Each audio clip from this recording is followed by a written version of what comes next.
Bonjour, bienvenue sur la chaîne Photophile. Bienvenue sur ce nouveau cours consacré à GIMP.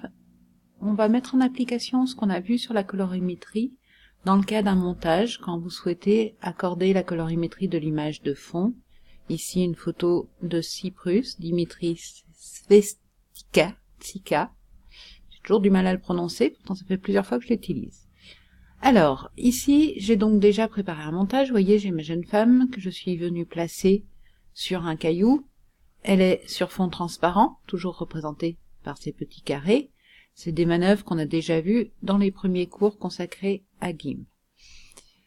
Par contre, quand je place mon personnage, vous voyez que les tonalités de mon modèle ne sont pas en accord avec la tonalité de l'image de fond, qui est une image prise au coucher du soleil, probablement.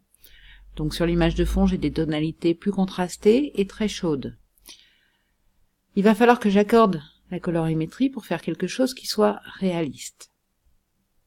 Alors, par sécurité, il vaut mieux procéder sur des copies du calque, surtout si vous êtes débutant sur les corrections de colorimétrie. Ça vous permettra de revenir en arrière. C'est-à-dire que sur mon calque de la jeune fille, donc celui-ci, je vais déjà le dupliquer. Alors, je vais vous afficher, voilà, la palette des calques. Donc ici, j'ai le calque de la jeune fille et j'ai mon arrière-plan. Je sélectionne ce calque et je le duplique pour obtenir un doublon de ma jeune fille. Donc ils sont l'un sur l'autre. À l'écran, je ne vois pas de différence. Je vais travailler sur cette copie pour déjà contraster mon personnage. Alors, nous on avait vu niveau ou courbe, je vais utiliser le menu couleur courbe. Voilà, je travaille sur l'image globale, donc quand je dis l'image globale, il s'agit en fait uniquement du personnage puisqu'il est tout seul sur son calque, et je vais déplacer le point noir de l'image pour contraster un petit peu mon personnage et l'assombrir par la même occasion.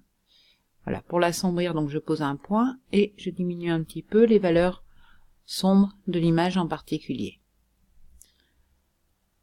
L'idée, c'est d'avoir déjà des contrastes qui soient équivalents à l'image de fond. On va régler en deux temps, c'est-à-dire d'abord les contrastes et l'exposition, et dans un deuxième temps, je réglerai les tonalités, les couleurs, en fait la dominante colorée, pour l'ajuster au fond.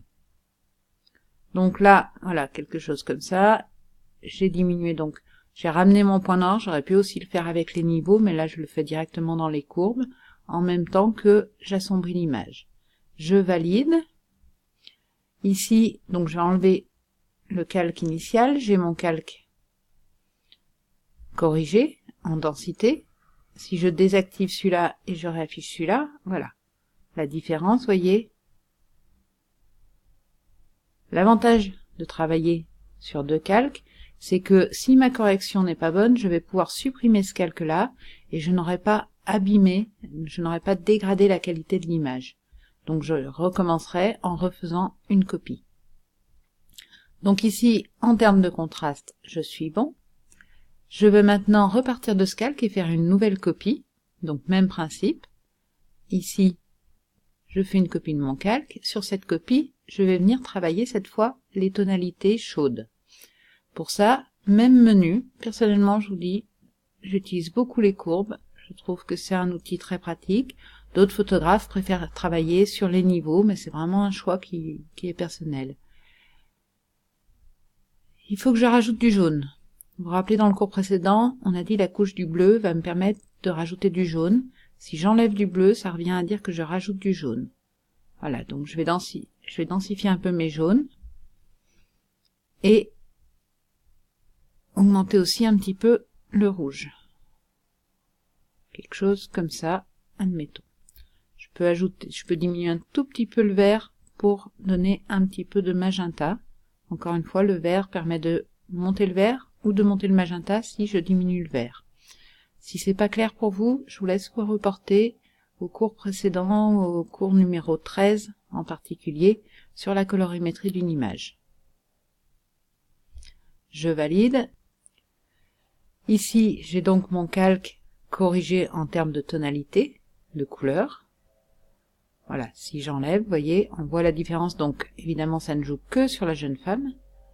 On va zoomer un petit peu, voilà, pour bien voir la différence.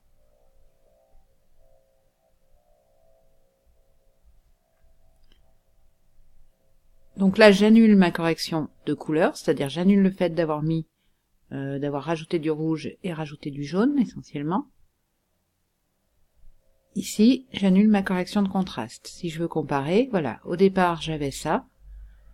J'ai contrasté ma jeune fille et je l'ai densifiée, et j'ai rajouté une tonalité chaude, de manière à ce qu'elle s'accorde avec le paysage de fond. Donc, dans GIMP, si vous n'êtes pas très à l'aise avec les corrections de colorimétrie, il vaut mieux dupliquer à chaque fois votre calque. Ça vous permet de revenir en arrière sur chaque étape plus facilement qu'en annulant via l'historique. On n'a pas, dans GIMP, si vous avez suivi le cours Photoshop ou Affinity Photo, on n'a pas l'équivalent des calques de réglage de Photoshop et d'Affinity Photo. Donc on est obligé de procéder comme ça, par copier-coller de calque.